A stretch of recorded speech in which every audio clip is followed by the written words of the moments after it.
Hello বন্ধুরা, আমরা অনেকক্ষণ ধরে শুয়ে আছি, আমাদের উঠতে আর ভালোই লাগছে না। এখন 7টা বেজে গেছে, ওর 7টা থেকে পড়া আছে, কিন্তু উঠতে আর ইচ্ছা করছে না। মনা চ, 7টা বেজে গেছে, পড়তে যাবি তো? না। দেখেছো কেমন বদমাশ হয়েছে? তোমরাই বলো, পড়তে কিছুতেই যেতে চাইবে না।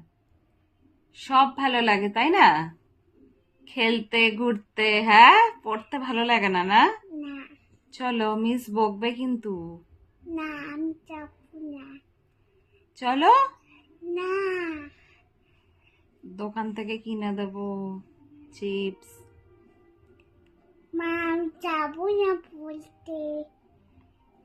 তোমাদের বাড়ির বাচ্চাগুলোও কি এরকম করে? সব ভালো লাগে কিন্তু পড়তে যেতেই ভালো লাগে না? কমেন্টে জানাবে তো।